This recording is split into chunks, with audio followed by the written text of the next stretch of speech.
Co-presented by SBI, हर भारतीय का bank, special partner India's future investors TV show, real estate partner signature global, realty, reliability, responsibility, प्रायोजक SBI life, अपने लिए अपनों के लिए, और angel one for everyone app for smart investing.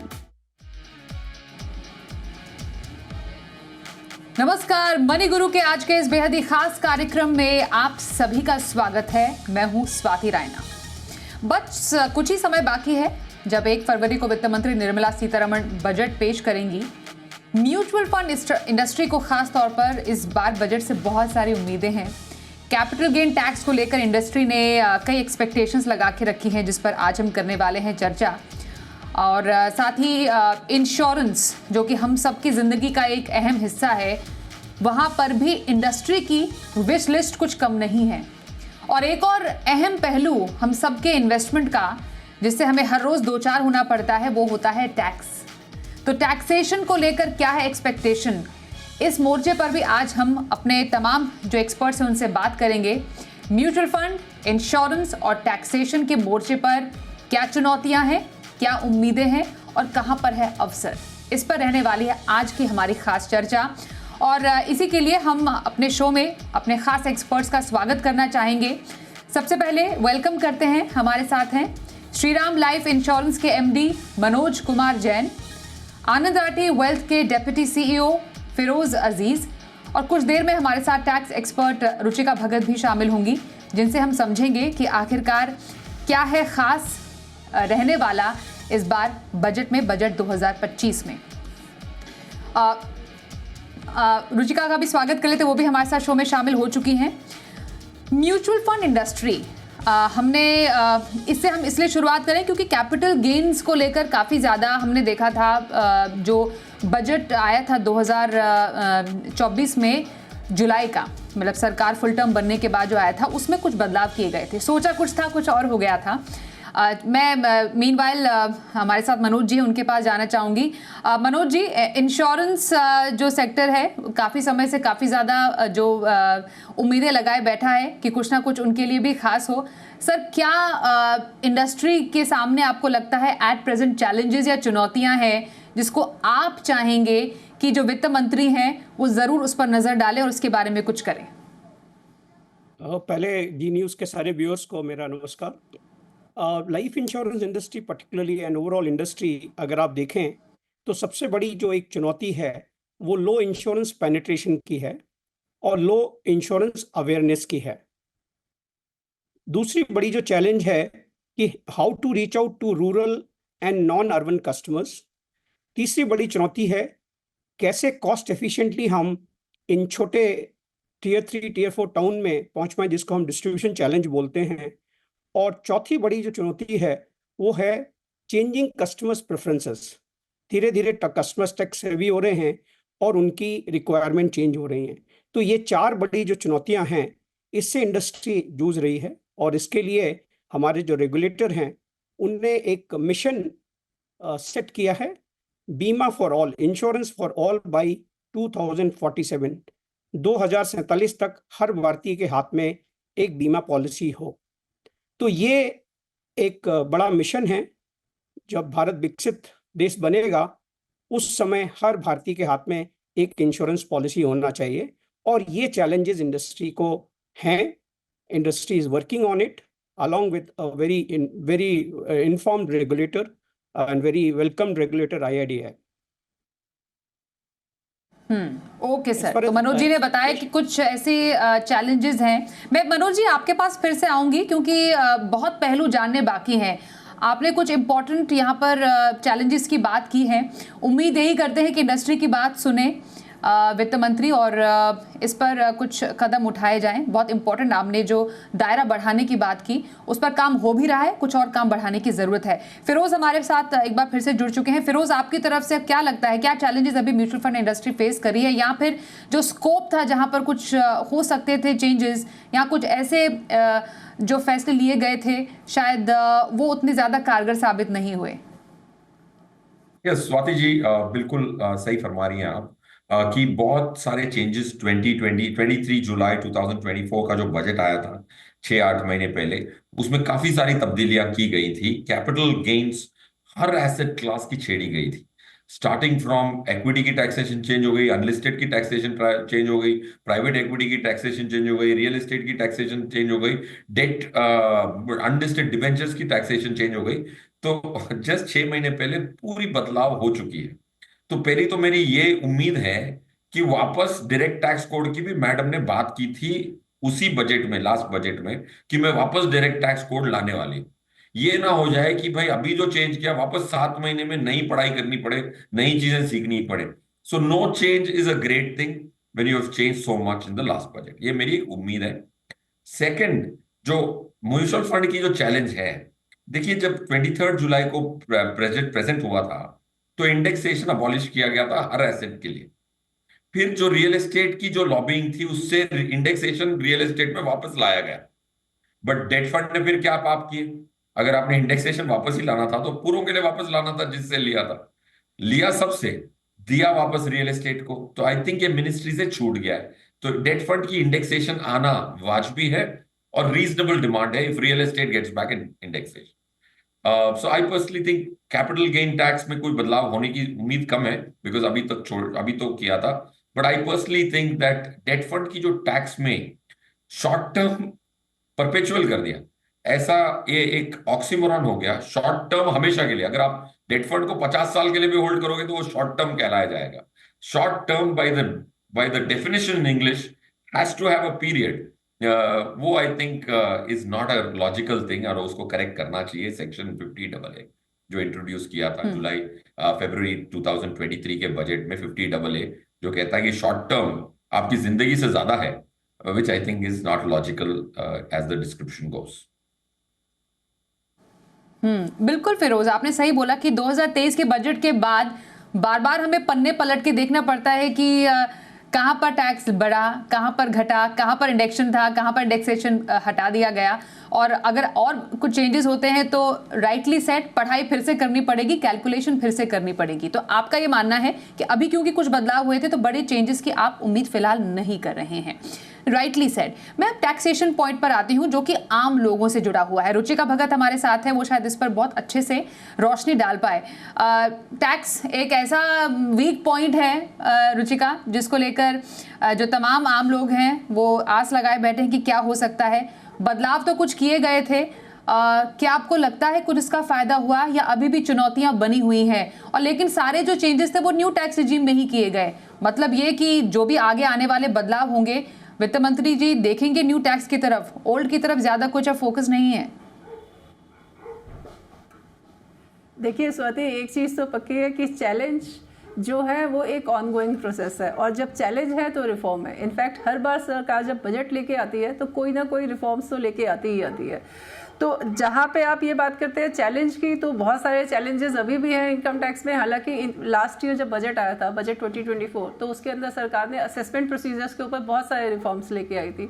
But अभी भी एज आई सेड की बहुत सारी चीज़ें ऐसी हैं जिसके अंदर रिफॉर्म आने बाकी हैं।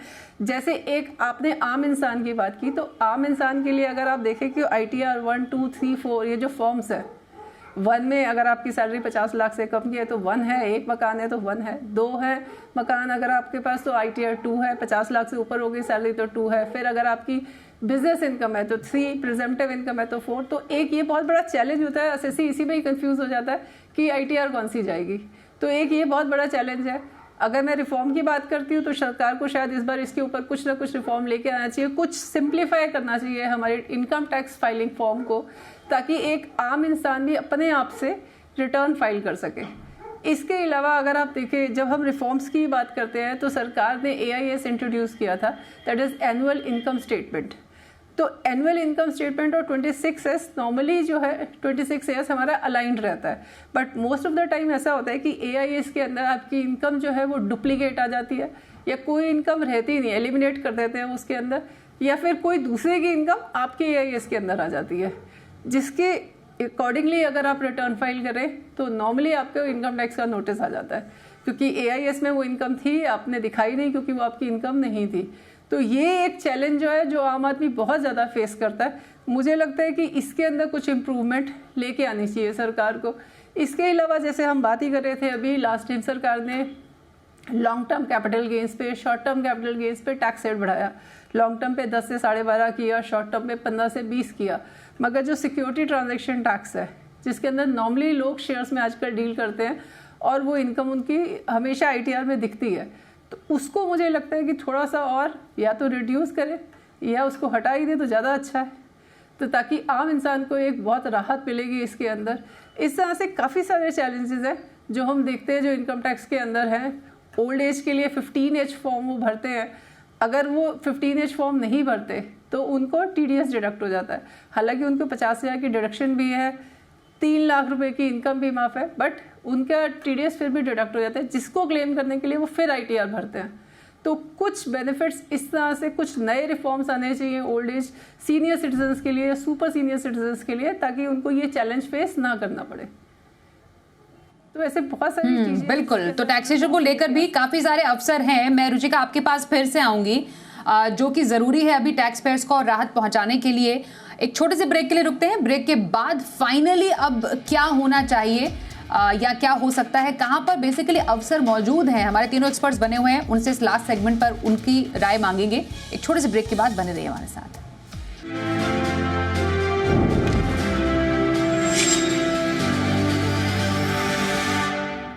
Co-presented by SBI, हर भारतीय का bank, special partner India's future investors TV show, real estate partner signature global, realty, reliability, responsibility, प्रायोजक SBI लाइफ, अपने लिए अपनों के लिए, और angel one for everyone, app for smart investing.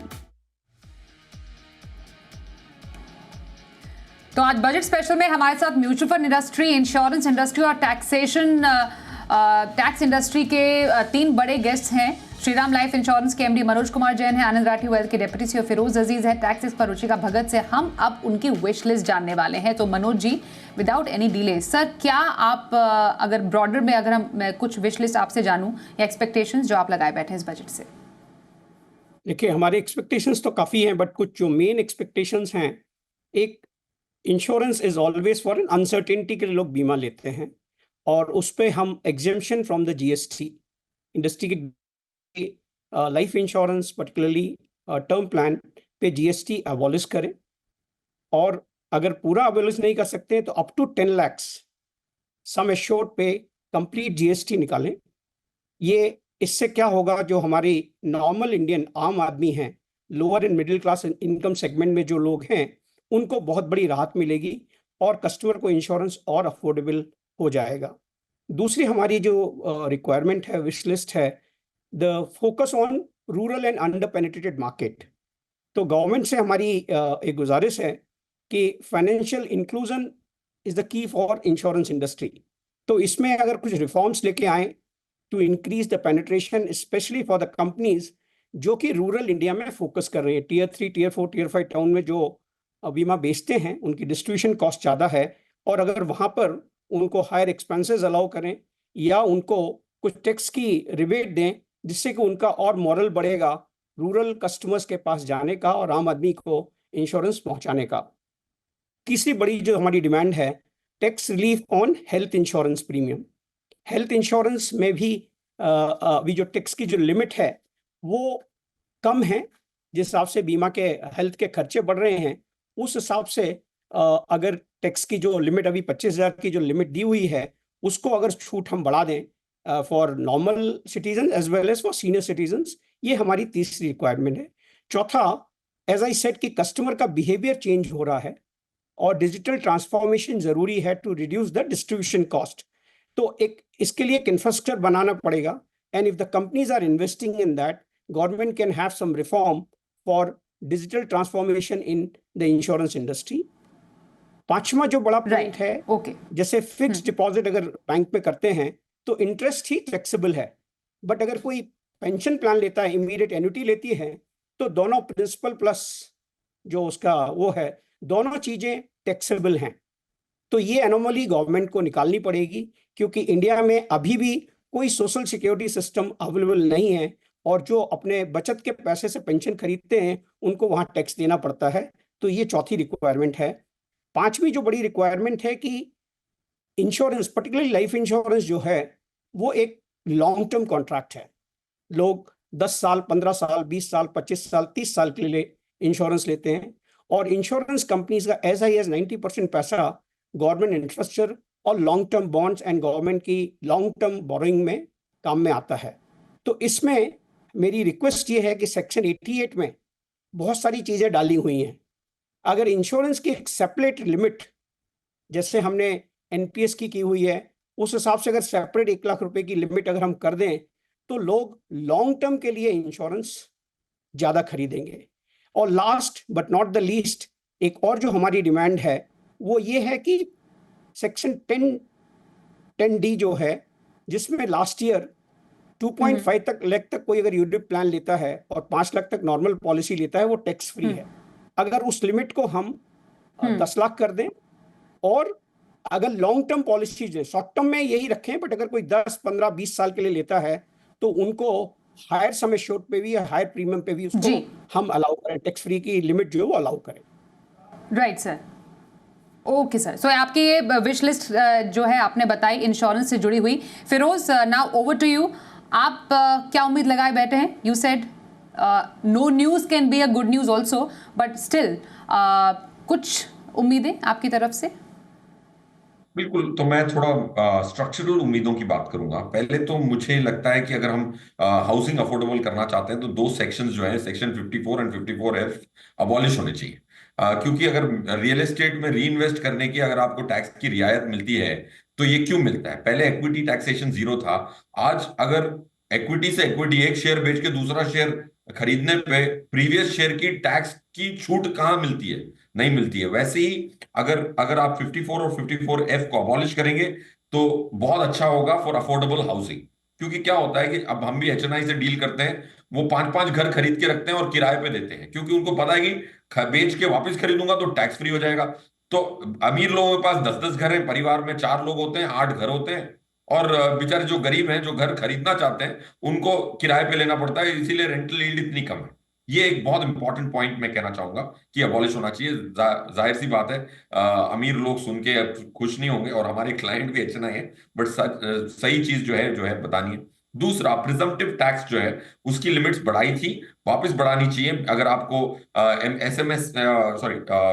Small and medium enterprises को बढ़ोतरी देनी है तो सेक्शन 44AD में और इजाफा करना चाहिए। 2 से 3 करोड़ किया था, 3 से 4 करना चाहिए। और प्रिजम्पटिव टैक्स ऑफ 44A से 50 लाख को 75 किया था फॉर प्रोफेशनल्स, वो 75 को 1 करोड़ करना चाहिए। तीसरी, म्यूचुअल फंड 54EC में जो 50 लाख के जो बॉन्ड्स खरीदते हैं तो उसमें टैक्स की रियायत मिलती है, उसमें म्यूचुअल फंड को भी शामिल करना चाहिए। इंडिया ने बहुत डेट इन्वेस्टमेंट्स को प्रमोट कर चुका है एज अ देश। 92% of last year saving debt में गई है, और हम यहाँ टीवियों पे कहते हैं कि भाई इक्विटी 60% होनी चाहिए, डेट 40% होना चाहिए। लास्ट ईयर भी इंडिया की हाउस होल्ड एलोकेशन सिर्फ 8% इक्विटी में है और 92% डेट में है। फिर भी डिपॉजिट की बैंक्स कहती हैं कि भाई 43% हाउस होल्ड सेविंग्स लेने के बाद भी म्यूचुअल फंड को कहते हैं कि म्यूचुअल फंड हमारा पैसा ले गया। तो ये कहां का इंसाफ है? सो पॉइंट मैं ये कह रहा हूं कि इक्विटी को शामिल करें 54EC में। लास्टली, सैलरीड क्लास में जो हाईएस्ट टैक्स स्लैब है, हमें लगता है कि हम 38% उनसे चार्ज कर सकते हैं 5 करोड़ प्लस ब्रैकेट में। बट आपकी डुअल टैक्सेशन ट्रीटी सिंगापुर और दुबई के साथ इतनी लिबरल है कि जो भी हाईएस्ट टैक्स पेयर हैं सैलरी क्लास के, वो अपना डोमिसाइल चेंज कर रहे हैं। तो कहने को तो हम 38% कलेक्ट कर रहे हैं, बट कलेक्ट कर नहीं पा रहे हैं, क्योंकि वो जो देना चाहता है वो ड्यूअल टैक्सेशन ट्रीटी की लूप होल को यूज करके सिंगापुर और दुबई में सेटल हो रहा है। तो उसको थोड़ी रियायत मिलनी चाहिए। That is when it will be a real tax collection, not a paper tax collection. All right, तो कुछ ऐसे चेंजेस हैं जो चाहते हैं फिरोज हो। और last but not the least, Ruchika, कुछ आपको लग रहा है कि टैक्स स्लैब में कुछ बदलाव करने की जरूरत है एट दिस मोमेंट? देखिए, अभी हमने बहुत सारी चीज़ें डिस्कस करी जो इनकम टैक्स रिफॉर्म्स आने चाहिए। जैसे टैक्स स्लैब में उन्होंने अभी बताया कि 10 लाख रुपए तक की इनकम छूट माफ़ होनी चाहिए, और टैक्स स्लैब हमारी 10 लाख से शुरू होनी चाहिए। तो उसी को ही अगर हम 10 लाख कर देते हैं, और अगर मैं इनकम अपनी 30 लाख लेके चलूँ, तो सीधा सीधा 50,000 रुपये की बचत होती है टैक्स में एक आम इंसान को, जिससे उसका स्टैंडर्ड ऑफ लिविंग और उसका कैश इन हैंड दोनों बढ़ता है। वो चीज़ तो एक हमारा एजेंडा है ही है। अगर आप देखें कि टैक्स स्लैब बढ़नी चाहिए, जो HNIs हैं उनका टैक्स रेट जो है वो 38% पड़ता है, और वो लोग इसीलिए शायद बाहर ट्रांसफ़र कर देते हैं, नॉन रेजिडेंट स्टेटस ले लेते हैं इंडिया का, ताकि वो इंडिया में टैक्स ना पे करे और बाहर जहाँ पे कम रेट टैक्स है या फिर नहीं है वहाँ पे जाएं। इसके अलावा अगर आप देखें तो सरचार्ज भी एक मेन एजेंडा है। सरचार्ज हमारा काफ़ी हाई है और स्लैब रेट के हिसाब से लगता है, तो मुझे लगता है एक यूनिफॉर्मिटी होनी चाहिए सरचार्ज के अंदर और सरचार्ज रेट को थोड़ा सा रिड्यूस करना चाहिए। इसी के साथ अगर हम डिस्कस कर रहे हैं तो हमारे देश में अभी भी डबल टैक्सेशन काफ़ी इनकम्स पे लगता है, जैसे डिविडेंड्स पे लगता है डबल टैक्सेशन, तो उसको डबल टैक्सेशन ना करके सिंगल टैक्सेशन के दायरे में अगर हम लेके आएंगे तो काफ़ी ईज ऑफ डूइंग बिजनेस रहेगा। मैंने अभी आपसे डिस्कस किया ITR फॉर्म्स के बारे में।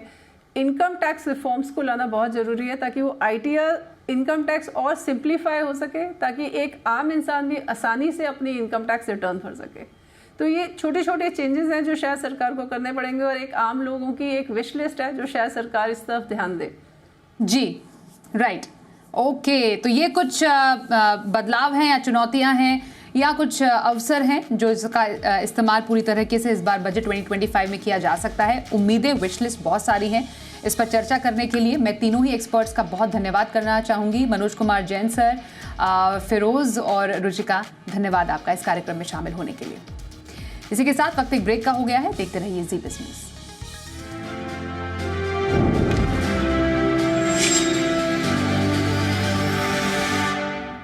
Co-presented by SBI, हर भारतीय का bank, special partner India's future investors TV show, real estate partner signature global, realty, reliability, responsibility, प्रायोजक SBI लाइफ, अपने लिए अपनों के लिए, और angel one for everyone app for smart investing.